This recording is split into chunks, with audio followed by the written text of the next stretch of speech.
When I talk, they listen. This is what they've been missing. This podcast is what they've been missing. When I talk, they listen. This is what they've been missing. This podcast is what they've been missing. When I talk, they listen. This is what they've been missing. This podcast, this is what they've been missing. When I talk, they listen. This is what they've been missing.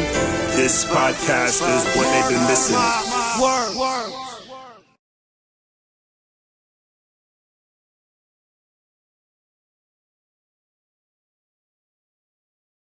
Welcome to Marc My Words, where I'm the host, where I do the listening, my guests do the talking, while you all do the eavesdropping. Today's guest, she's lived a transformed life, and today's topic is about transformation. This young lady has a story that only she can tell, but I'm here to listen to it. Please welcome Miss DeAnna Toya Durden to Marc My Words. How are you? I'm doing well. Pleasure. Thanks for having me. Thanks for being here. Thanks for being here for the type of story that you decided that you wanted to share with us. It's not easy for women to always discuss certain topics, but the topic that is at hand here of your transformation and certain things that have happened in your life, you willing to share that with us is really applauding, and we thank you for being here today with that. Yes. With that said, just tell us first by starting out who you are. Like, we introduced you, but where are you from? What side of town? How did you grow up? Okay. I'm from the West Side. Okay. I was born and raised Bartlett Street. Rochester, New York. Rochester, New York. Okay. Off of Jefferson. 7 siblings. Oh, I'm wow. the baby. 5 girls, 2 boys. Okay. Everybody was 9 years older than me. Everybody? All so my you're siblings. the baby, so baby. I'm the baby. So I was felt like the only child too. Okay. You know, because everybody was older than me. So y'all grew up in the same house? Yes. 2-parent home, single mom? No. My real father stayed across the street from me. My stepfather stayed with us. Okay, wait. Well, this already getting juicy. Your real father, biological, My biological stayed across the street from you and your stepdad. Yes. Was that? Wait, how did that happen? So. Well, since I was born, my stepfather helped raise all my mom kids. I was 6 months when he came into my life. Mm-hmm. And when I said he took care of every last one of them, he did, including me. Okay. And he was all I knew, really. Okay. Even though my father stayed across the street and I used to go visit him, but it was just kind of awkward. Right. Because finding out, my father was married. Okay, we're gonna break right here. So your stepfather, was he the real father, biological father to any of your siblings? No. Okay, so this was a noble gentleman. A man. Right, to come in and just say, I'm gonna, because he assisted even with your siblings. Exactly. Okay, so when you say he was married, were you? No, my real father was married when I was conceived. Okay. So I get it. I want to leave that because a lot of that will be kind of your mom's story. So, but it's great that you share that with us so that we can get some type of understanding of who I am. Right. There you go. That's why I had to put that in there. Understood. Okay, so with that, how did that affect things with you? I heard you say that you did started seeing him, but it was awkward. Yeah, it was awkward. Because what age did you find out he was really your father?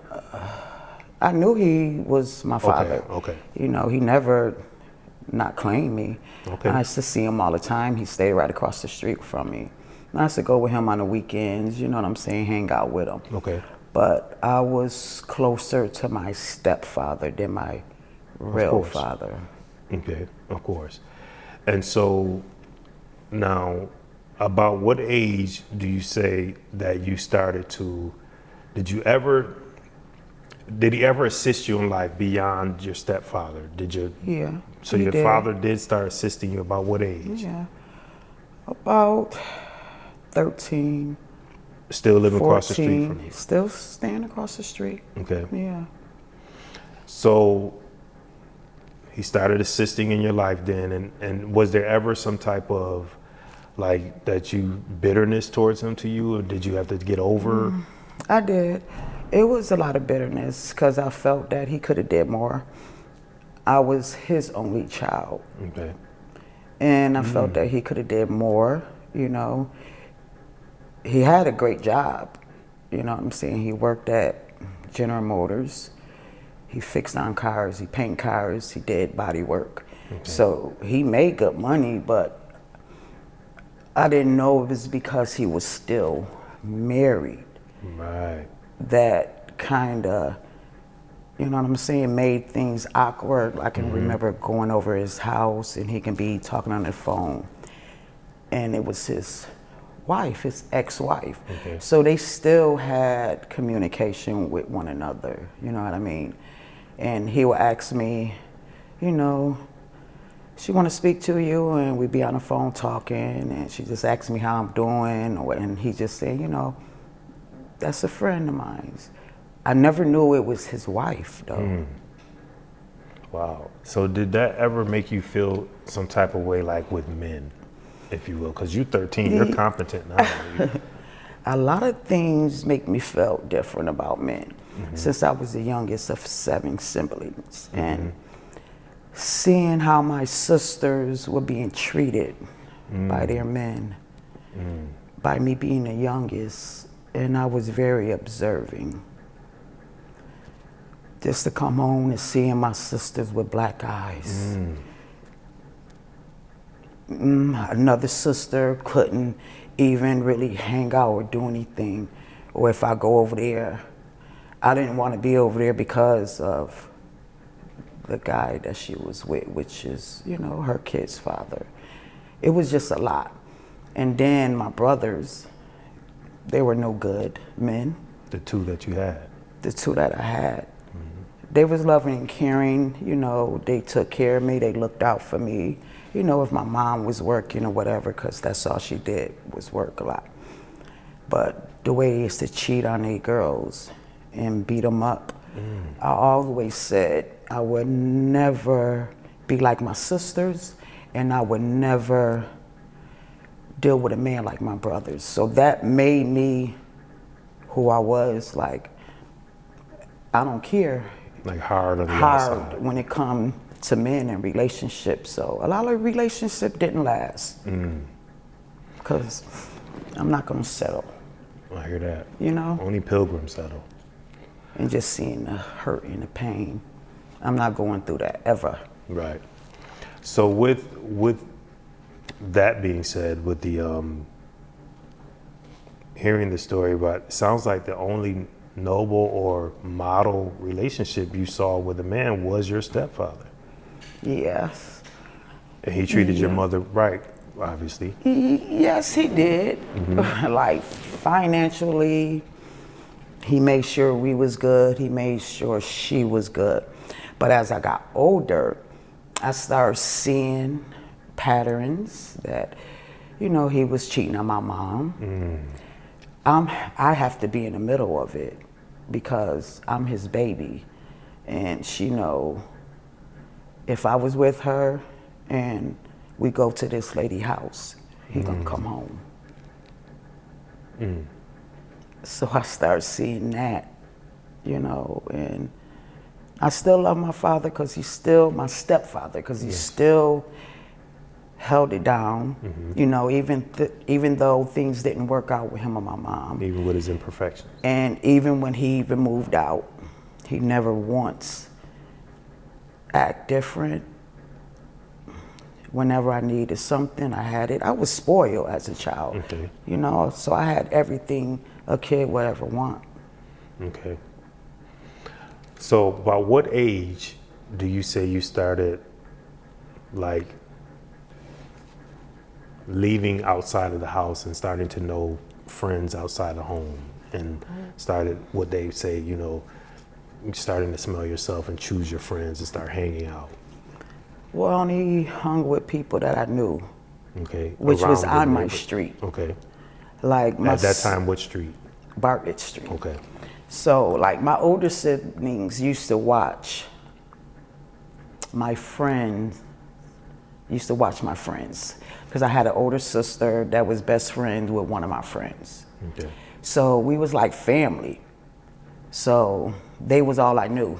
So that's why I only hung with the people that I grew up with. I'm Bartlett. Okay. If I didn't know you, I'm not hanging with you. Okay. If I don't know you, I'm not chilling with you. So you've always developed that sense of model then, which is As a a good kid. for a kid. That's good to. What As made a you have kid. that model as a kid? Because we usually learn that lesson, but you developed it early on. Yeah. In elementary. Okay. Okay. Coming up as a kid, I can remember my mom taking me to a psychiatrist. And I can remember him asking me, like, how did your day go? What did you do? Did you get upset? If you got upset, what did you do? Like, did you fight? Because that's what I used to always do, is just fighting, angry. I grew up with Tourette Syndrome. I used to take medicine as a kid because I used to make outbursts in classes. People used to think I was crazy because I never kept my anger in. I just showed it. Like if I'm frustrated with some work I'm doing, I'll curse and just throw the paper and just walk out the class. You know what I mean? As a young girl. As a young kid. So just so the audience know, Tourette syndrome is basically, and correct me if I'm using the wrong verbiage, is usually when someone uncontrollably have outbursts, vocal outbursts. Or they have things that they like, their body can twitch. Okay. You know, they can do all type of things. I didn't do that. It was just, I was always angry. So you would blurt out profanity or something? Yes. Okay. As a child. Plenty of times getting my mouth washed out with soap. Until, I was diagnosed. Diagnosed with Tourette. With Tourette. Okay. So with that, now I can just imagine having Tourette as a child. Kids aren't nice.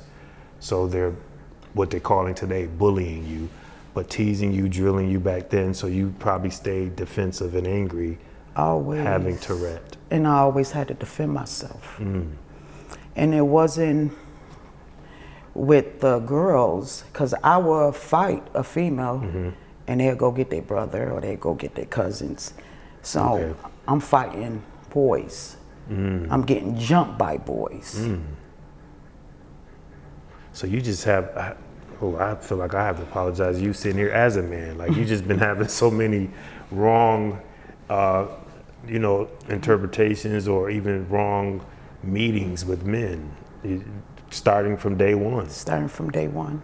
Wow.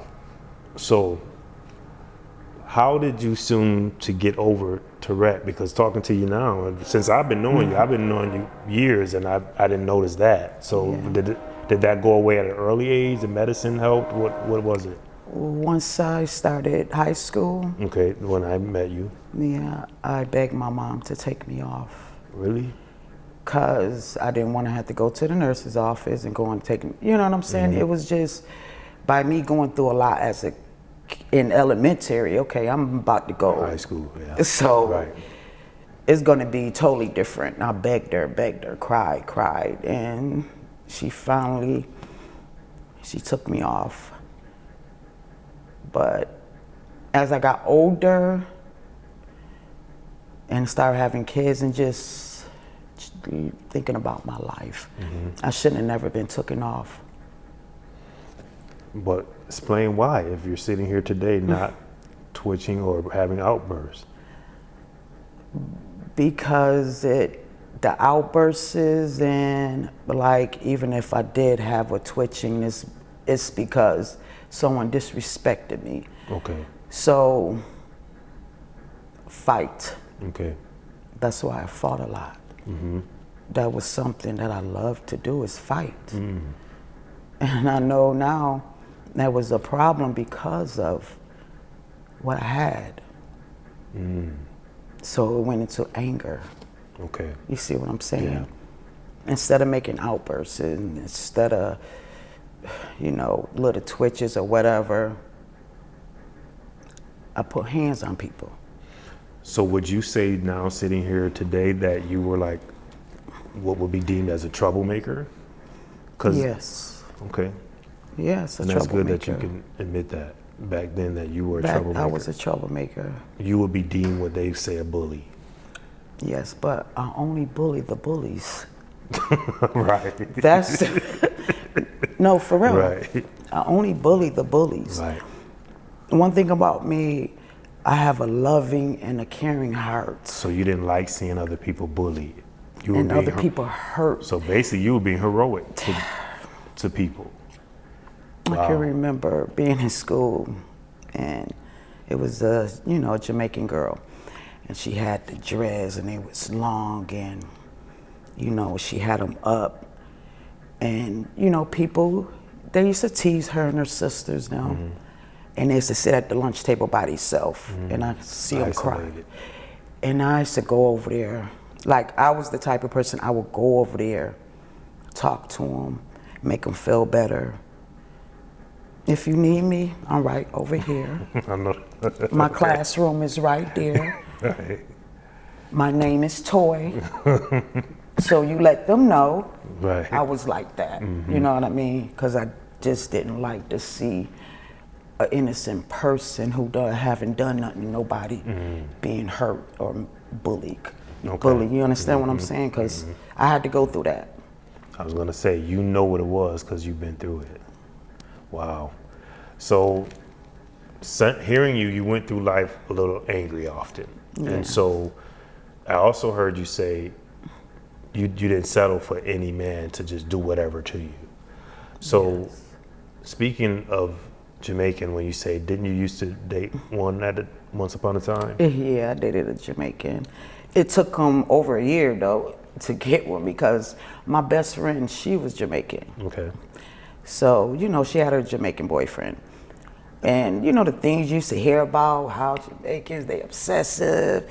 Right. If you got that good panani, Right. you cute and all of that, you better be careful. So I was like, I'm good. I don't want one of them. Right. End up marrying one and having kids. All my kids have, their father's Jamaican. I have 2 baby fathers. They both Jamaican. Okay.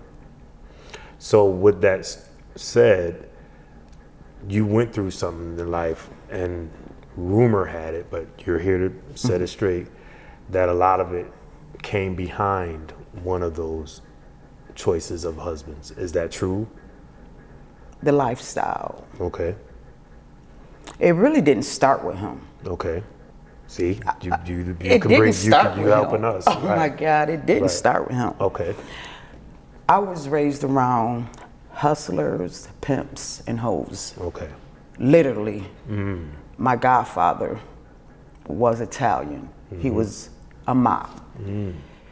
My stepfather answered to him, Numbers on the streets. Okay. It was big about that. My uncle, he was a pimp. I used to chill with him all the time. And I used to, see him, he dealt with a lot of women, I used to even stay over some of their houses. We was like family. And I used to love to go with him because I always came home with a pocket full of money. His girls, they just give me money. And I just thought he had a lot of girlfriends, but he was good to them. But never knew he was a pimp. Okay. Now, you yourself, have you ever been pimped or been classified as a hoe or a prostitute? Not me. Okay. I was a true hustler. I never had to sell my body to do anything, okay? Never. Okay. That's the difference between me and these other women out there. Okay. So you was more like a hustler. You just know how to get it. I know how to get it. Okay. So in that life, when did you start living that hustle, grimy life like that? When you decided, I want to get out and get it? From what because you already learned it. It's like a product of your environment. Yeah. So when did you say, let me get out here and get it too? About what age?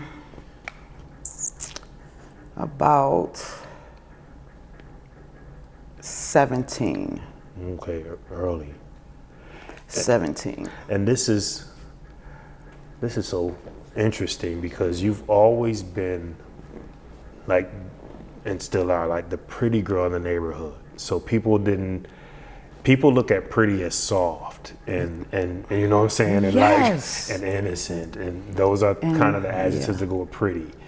But it also, you were going through so much that we didn't know. Like hearing all this, you're like, and let me make sure I'm making it clear. I'm not saying no, if you don't look a certain way, you can't go through certain things. I'm just saying what people seem to think when it comes to someone soft on the outside looking and not knowing that they're going through all this hardness internally.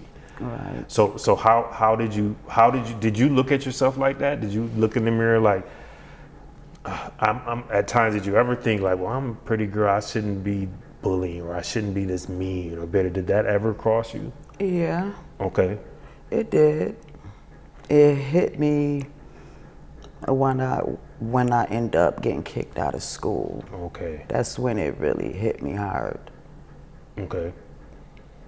Like, you have everything a child, even a teenager, will ever want.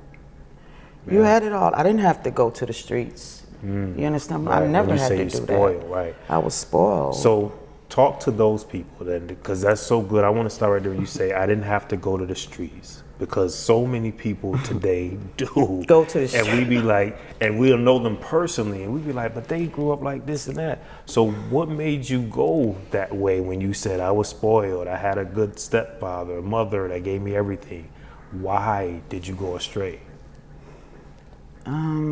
Seeing my brother, my cousins out there getting it. Okay. I'm tired of asking my mom I was for about to some say money. a sense of independence. I'm tired, you know what I'm saying? Even though I'm gonna Okay. get it, but Right. what y'all The giving amount me and you- what I want, ain't enough. Okay.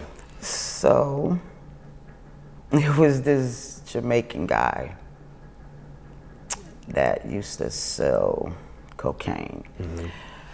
I was never into wanting to sell that, because you know, my family, they did that, and I just didn't like how the people look. I didn't like how they used to come in bed. So I look right.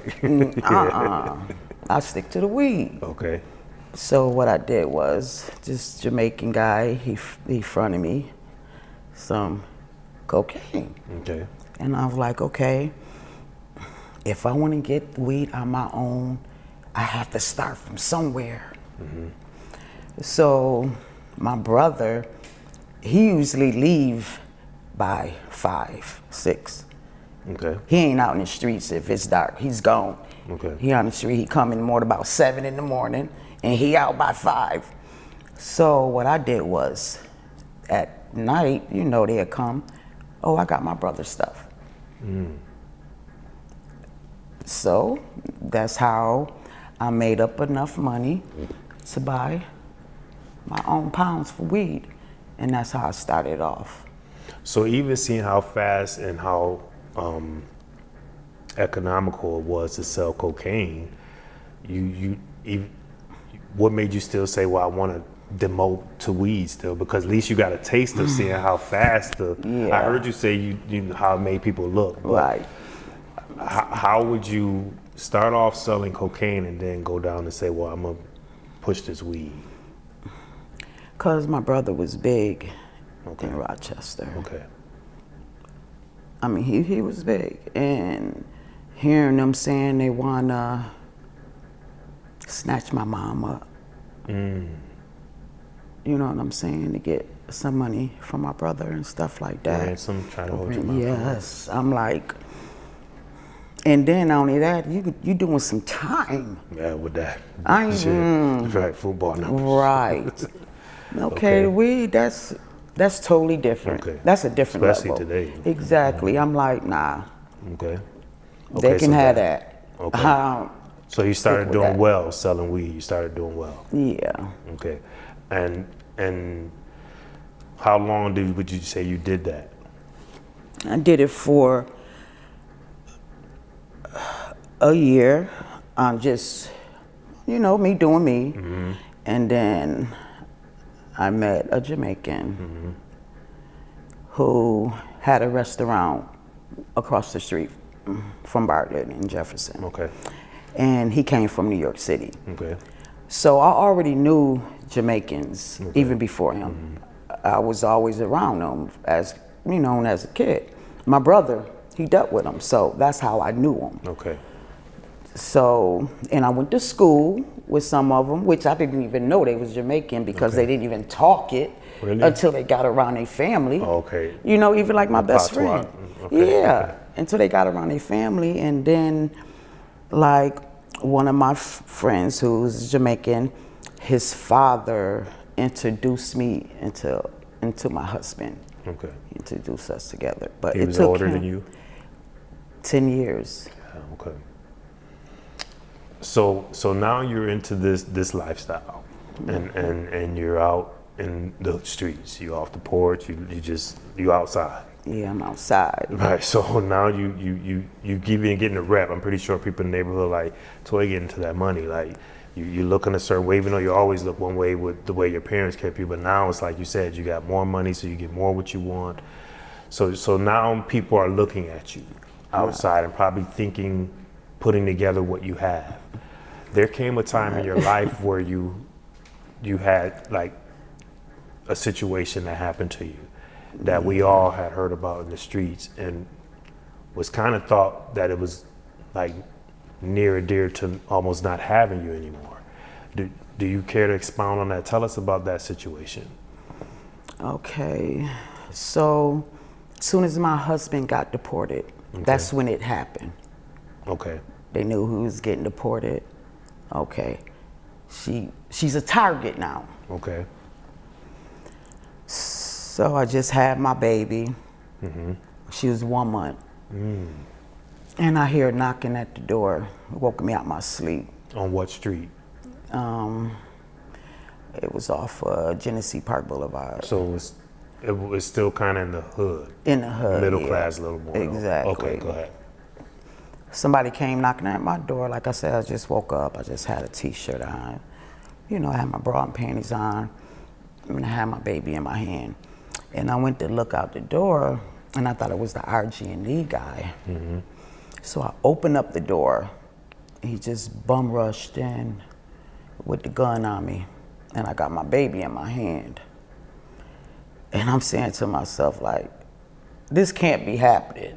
This can't be happening. So he made us sit down on the couch, and then another guy comes in with a stocking cap. And me and him looked at each other, and he paused for a minute, and then he just ran upstairs. Like he knew his way through the house? He just ran upstairs. No, he looked at me first, because the look on his face was like, what the fuck? Like, yo, I know her. And I'm looking like, I know him. Where you been at? We grew up together, childhood friends. You understand what I'm saying? Like, he had a crush on me. You know, we used to act like boyfriend and girlfriend when we was little. But he was never told who the person was, if they gonna have kids in there. He never was told that. All he was told where you can, you know, get a lick. Okay. So he upstairs, I'm on the couch, and I got my baby in my hand. Your oldest now? No, my youngest. She's just, it's happened 18 years ago. She's 18. Okay. She turned 18 Okay. on May 11th. So I'm holding her, and I'm just looking at him. He just got the gun to my side, and I'm holding my baby, and I'm looking at her. And she just talking to me, baby talking to me, and I'm just looking like, she never did it. I mean, holding a whole conversation with me, and tears running down my eyes, and I'm looking at her like, if you only know what's going on. But I didn't know at that moment. She let me know it's gonna be okay. And baby talk. Yes. So the guy came downstairs, and he was like, yo, let's go. And he ran out. He didn't even look my way, he just ran out. So the guy with the gun, he telling me, you know, just pray. Just pray. And I'm like, okay, just pray. He ain't have a mask on or nothing. So I'm like, you telling me to just pray, so you're gonna execute me. So I asked him, I said, can I put my baby down? So he was like, yeah. I laid my baby on the couch, close to the couch. On the side of my couch, I have like a magazine holder. You know how they have in the hospitals and stuff. So I'm thinking, okay, I'm not going out like no sucker. You just not gonna have me lean down and just pray.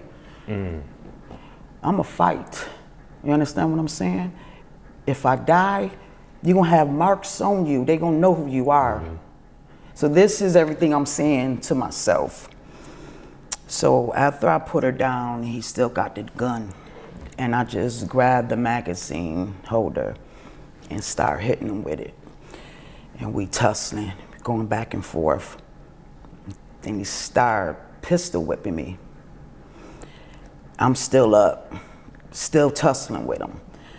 So I end up sliding back, falling on my blood, and I hit my head.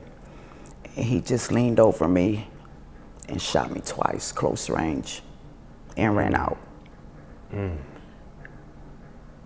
I hear my baby screaming, crying, screaming. I look over, my baby was laying next by me. In blood? My baby was laying next by me. How she got off the couch, I don't know.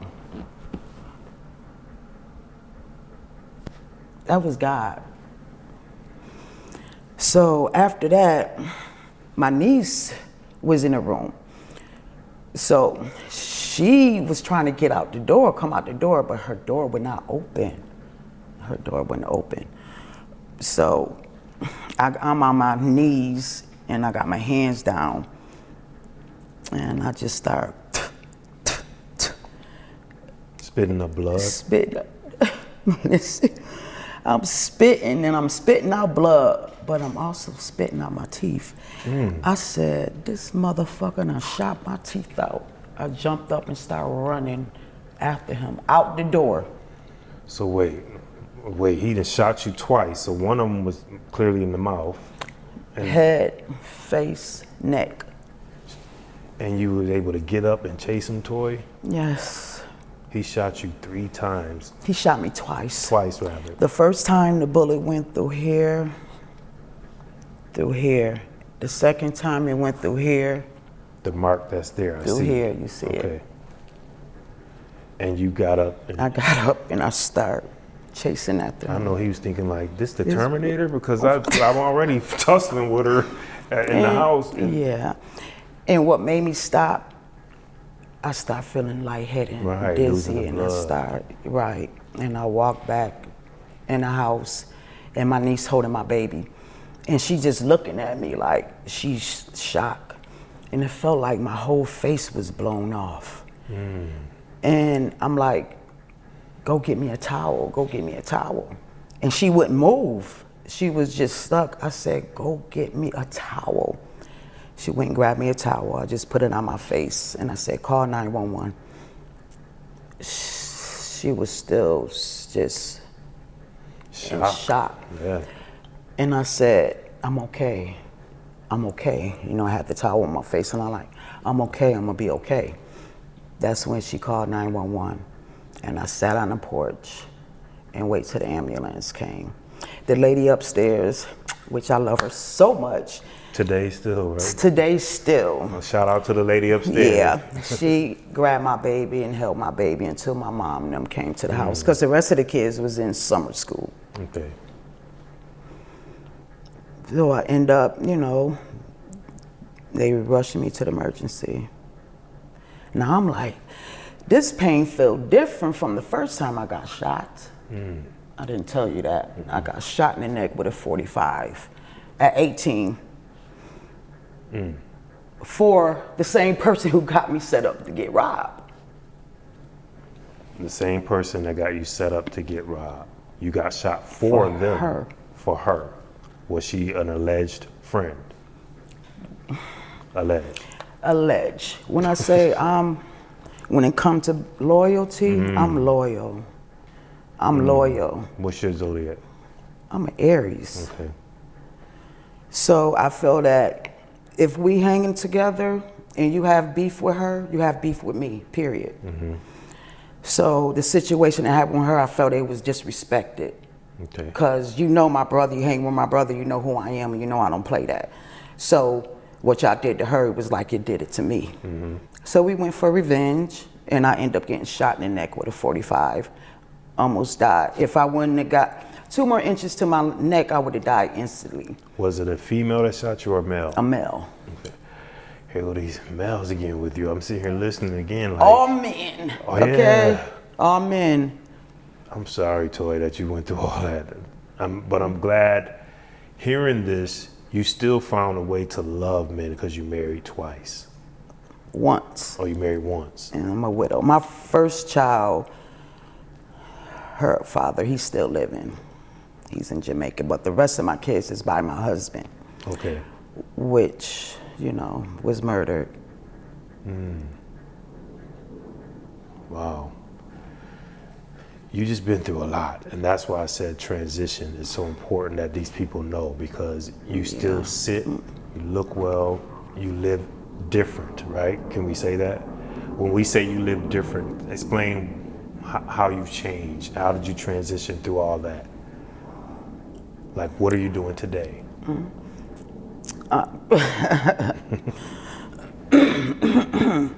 I ain't no illegal drug dealer no more, okay? I know that's right.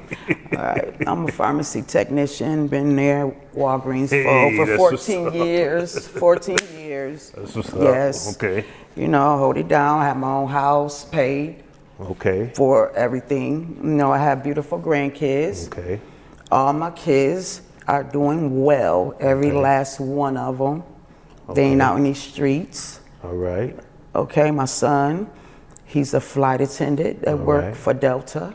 All right. All my Career. girls, careers, Not no every job. last one of them. Careers. Careers. All right. My 18-year-old, she does nails. Okay. My other girls, they in the medical field as well. All right. All doing beautiful. So they didn't seem to genetically take after you, meaning pick up that part of you to say that you had the streets or had to collect calls from jail from them or anything of that sort. Because they seen what I went through. They seen it all. They seen it all to the point people done called them. Your mom truck just got shot up. And when I said I've been through a lot, I've been through a lot. Okay? I'm harder than a lot of you niggas out there. For real. Right. Okay? Like, for real. Yeah, Right. real talk. And it's again, it's such an abnormal story for, or at least for women that usually tell it. But there's a lot of women that's been through like you. You're not the only one, but that I know personally. And so seeing you triumphant through all of that and persevere and just be like today to just feel like you want to legally hustle, because I picked up when you said I'm not illegally pushing drugs, you know what I'm saying? So now in life to you, you want to do things like a bystander, you know, like a productive member of society. Yeah, definitely. Like, are you registered to vote? Yeah, definitely. Okay, see, things like that. Now you're doing things that's productive in the world and in the community. Exactly. I'm making patients happy when they come to the pharmacy. You understand what I'm saying? The Holy Spirit will tell me to pray for that person or not. Okay. And before I pray for them, I ask them, do they believe in God first, or do they believe in prayer? Okay. So I really need you to say that to me before I lay my hands on you. So y'all can be in agreement. Exactly. Because that's what your faith is, God, Jesus Christ. There you go. And now I know my purpose. All right. All right. I know my purpose, and that's my purpose: to heal, to love, to care for others, to let them know it's going to be okay, to make them feel better, make them feel good. And it make me feel good for somebody to come back and be like, you know what, you helped me out. You did this. I don't have cancer no more. This is real talk. And I tell them, don't thank me, you thank God. So do you think, and I know a lot of people probably gonna say, especially non-believers, of what I'm about to ask you, do you think God allowed you to go through all this and live through these bullets and these incidents so that you can be where you are today? Absolutely. You know how many times I should have been locked up? You know Or how many dead. or dead? God done saved me from so many places where I dropped off weed or whatever. Pounds, hundreds. You understand what I'm saying? And can be in a situation where that Holy Spirit, like I'ma say, nudge me and says something to me, and I'ma listen to it. That's how I overcame everything when it comes to not being locked up. So you No never, one went, never. never been to jail? No, that's what you call a true hustler. I'm a true definition of a hustler, because Yeah. a lot of hustlers, they don't know when to get out, they don't know when to quit. Your name on any paperwork? I know that's right. Okay? It's the way I move. Solid. There you go. I'm here forever. Listen, who want to eat? We all eating. You understand what I'm saying? Can nobody ever say I owe them anything? Can nobody ever say I took anything? Never. My hands is clean when it come out in these streets. You understand what I'm saying? Because I hustle the right way. A lot of these, they don't hustle the right way. And that's why everything that happened to me, that's why I'm here today. Salute. Do you miss that fast money though? Like getting good money, legal money now, and you live the way you want to live, like you said, you're a homeowner. But is it ever come a time where you just get a inkling and feel like, you know, I miss that life? That's good. That's good. Nope. I'm more happier now than I was then. Then I was always paranoid, always looking over my shoulder. You know what I'm saying? Like, I gotta get out of this. I can't do this no more. I don't like living like this. You know? And it's funny because when I hear you say that, I'm not hearing it as like you were shook or afraid of the life, because clearly you're not afraid of too much, but you just matured and evolved. Exactly. And get tired of it. Your kids, you had kids, you become a mother. And that was my kids are my kryptonite. Okay? Can't nobody get to me but my kids. Can't no man, can't no woman. Of course God, but my kids they can break me down. So that's why I had to. The young lady you spoke about that was an alleged friend, y'all not friends today, or are you? Okay. No. Do you see any of these people, even the guy that didn't wear a mask, do you ever see these people in the community? The guy who didn't wear a mask, he doing life, because that next month he murdered someone, so he doing 65 to life. Now you saw him with no mask, but clearly you didn't go down and tell, because you knew the guy that ran upstairs. Right. You didn't, like you said, your name isn't nowhere, so you didn't want to call the police and tell them to that magnitude that you knew the guy that went upstairs? No, it was just by him. What had happened was, it wasn't supposed to have went down like that. Right, he didn't know who the house was, the hit was. He ended up giving dude up. Wow. For me, because he felt messed up that, you know what I'm saying, that even happened to his childhood friend, that like she's a loyal, she's like, you know what I'm saying? She's a real one. Okay. So he turned him in. Now with the friend, but do you ever see her in the community? No, I don't see her. Okay. I see her on, on social media. People, different stories, and her, her assailant, the person who was with her, it was two females. Okay. So today, because this is, I'm about to ask you a question that does the great test of where you are. If you saw them today in Target, Wegmans, how would that be, seeing them? I see my family member and we hug and all of that. Okay. But I knew you, I know. That you snaked me. I know. Right.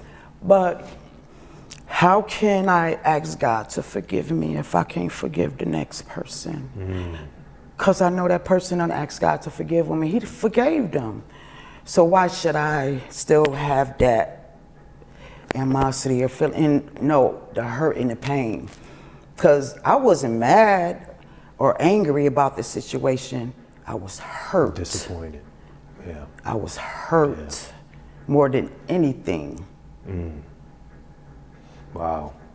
So it's a young lady's watching today, angry, bitter, fatherless, a lot of the same issues that you went through. If you look into your camera and talk to her, what would you say to her watching right now?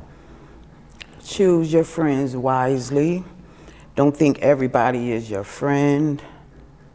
Stand alone. I'm telling you, family as well. Family will snake you. Like I say, be careful who you hang with. Be careful who they hang with. It's crazy. It's worse out here these days, you know what I'm saying? So now you really have to be careful. I don't hang with nobody unless it's my siblings, you know what I mean, or my kids. I don't trust nobody. Still don't trust nobody. I still look at everybody sideways because I already know how it is. And people might wonder why I'm standoffish. The streets made me this way. But God. But God brought me through. Amen. He brought me through. Amen. And so any young person looking, they should know that if they can stand the test of time and have a certain level of endurance that everybody can have, that you have, but if so, that there's light at the end of the tunnel. At the end of the tunnel, it sure is light. Where you can sit and tell your story today and testify. Because I was living in darkness, like for real, for real. Did you ever think of sitting down and talking, like going to any type of youth programs? And because you have a lot to give, like these testimonies, you had mess that is now a message. So yeah, I talk to like my kids, they friends and they friends and nieces and nephews. When they come over, they come to me. Right. So people, they don't know that, but yeah, they come to me. You know, if somebody having a problem, you know, my son, he'll come be like, Mom, I need you to talk to her. Or my daughter be like, Mom, I need you to say less, bring them over. Trauma has really embraced your life a lot. Do you ever see a therapist or ever did? I know you said younger, your mother had you seeing a psychiatrist, but today as an adult, do you ever think of therapy, ever had therapy? I have, but you know, I need a little more. Okay. I need a little more. Because this, to me, is therapeutic. Yes, and that's what I said. Okay. I said, this is right here is therapeutic. Letting it out. Like letting out. Well, I'm glad you chose this platform to let it out. I hope this is a start of you continuing. Even I can refer you to therapists if you need, whether female or male. I think it's helpful, even though sitting here hearing you speak, I'm so happy for you, the person that you are today, and that's why I reached out for you, because I watched you from a distance and say, wow, Toy has come a long way from what I heard. So I'm glad you're able to sit the record straight here today, and I can say my high five was serious. Like, it was a reaction when you said, when you like, oh, I work, and I'm like, oh, that's, you know what I'm saying? Like, I'm really proud of that. Thank you. And so, but I want you to continue to let some things out so that you can be a better person to speak to others. You're right. As you speak well now, I just know if you continue to speak, get therapy, and let it out, that you'll be such a benefit to so many other people. I'm glad that you can walk today, though, without looking over your back, even hearing of the stories that you've had, like people that you probably did wrong when they were little, like some of the people. Let's even talk about that real quick. The people that you say that you fought back in the day. Do you think you caused them some trauma? Yeah, most definitely. So again, if you can look in the camera and see those people watching, because they're watching, they're looking like, she did this to me back then and now she changed. What do you say to those people? I know a few of us, I talked to you guys, a couple of you, you know, females that I spoke with about, you know, I'm sorry, you know, like what happened back in the days, like for real, for real. That's what's up. I'm truly sorry. Whoever I hurt, I'm sorry. You know, now you know why I was the way I was, you know. You gotta love me. You know, if you knew me, you know you'll love me. Right. And a lot of you females that didn't know who I was, that know me now, like personally know me, you already know. Y'all know I'm lit. Yeah. So we have this segment we wrapped up with DeAnna Toy Durden, and I'm glad that she took the time to look and to be apologetic. And me sitting here within this room, I feel the sincerity. So if you're questioning the sincerity, don't. I feel it. I feel it coming off of her that she meant that in a genuine way of being apologetic for what she may have caused to others in the past. Real talk. So that's it for us today on Mark My Words. Make sure you subscribe, make sure you like, make sure you share, and make sure you continue to pray for people like myself, but as well as Miss Latoya Durden here, okay? Thank you for tuning in. When I talk, they listen. This is what they've been missing. This podcast is what they've been missing. When I talk, they listen. This is what they've been missing. This podcast is what they've been missing. When I talk, they listen. This is what they've been missing. This podcast, this is what they've been missing. When I talk, they listen. This is what they've been missing. This podcast is what they've been missing. Word.